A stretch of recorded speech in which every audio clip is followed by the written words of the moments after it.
And then joining our, well, this is his second time, but joining our board of directors, our newly elected ones, Francisco, Robert, and Beth.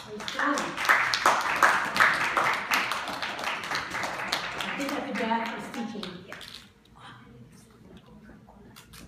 I think she knows. I think she's depositing the kids, and then, oh, she's coming.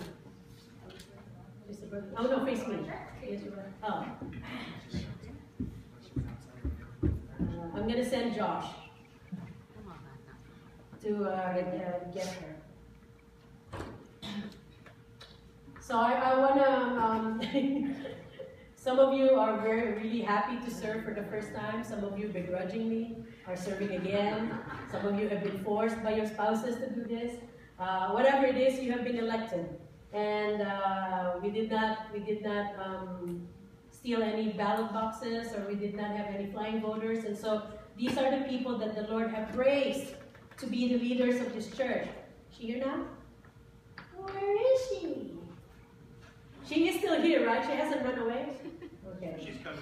She's like, what? I don't want to be heard.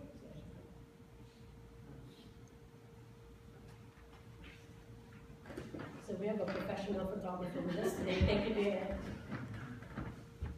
I need 8 by 10s of everyone. Where she is. Beloved, it has pleased this congregation to elect you to important positions of leadership in the church for this coming year. Thus, they have expressed confidence that you will prove yourselves to be workmen and women that need not be ashamed. It is both a great honor and a great responsibility to be chosen to administer and supervise the work of this church. We trust that you will so faithfully meet the duties and responsibilities of your offices that the work of the church may greatly prosper under your administration and supervision. It pleases me to know that there's this minister's manual that is owned by my father, and he actually specifically mentioned verses that needs to be cited when he is installing his officers, the officers of the church when he served.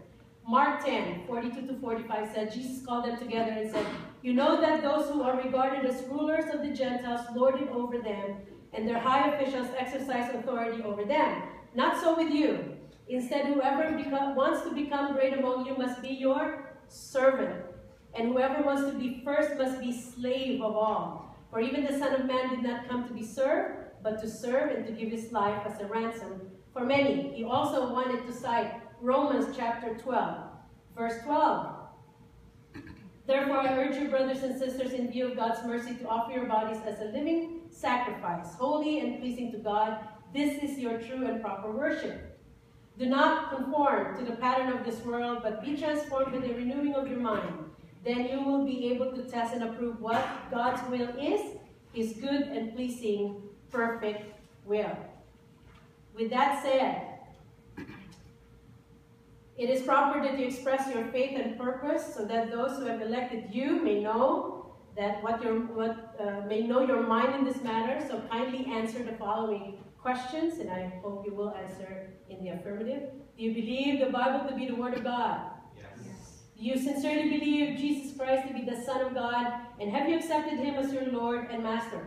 Yes. Will you endeavor, through the grace of God, to so order your life that your daily walk and conversation shall be such as worthy of the position you occupy? Yes. Will you faithfully execute the office to which you have been called in accordance with the Word of God and the Constitution and bylaws of this church? Yes. Amen.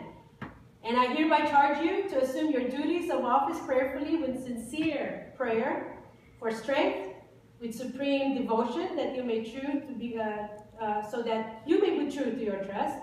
I charge this congregation that as Aaron and Hur upheld the hands of Moses, so you support these officers, this board of directors, with your cooperation and earnest prayer. As your pastor and on behalf of this congregation, I do now install you in your respective offices as directors of the administrative board of Vessels of Hope Community Church. In the name of our Lord and Savior Jesus Christ, let us pray.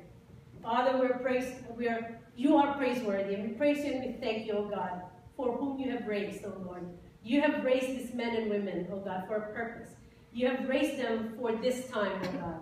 And we ask, O Lord, that you will continue to strengthen them. Give them, O Lord, the necessary skills. And I know, O Lord, you've already gifted them with talents and abilities, O Lord. Continue, O God, to be with them. Continue, O Lord, to have your Holy Spirit just permeate their lives, O God, so that they will always remember that not only, O Lord, are they called in their earthly abilities as mothers and fathers, as sisters and brothers, or as uncles, as grandfathers, grandmothers, whoever they are, whatever purpose that they serve, O Lord, on earth. But you have also called them to be the leaders of your church, to be the elders of your church, O God. And so we ask, O Lord, that you will guide their mouth. You will guide, O Lord, their hands. You will guide their ears, O Lord. Continue, O Lord, to guide their eyes so that they will only see you and you alone, serve you and you alone. Thank you, O Lord, for giving us our leaders, for giving us, O Lord, these men and women who will serve with us, O Lord, and who will help us as we, O God, advance your kingdom. Everything, O Lord, in your strength and in your name. In Jesus' name we pray, and our church will say, amen, amen, amen. Congratulations, everyone.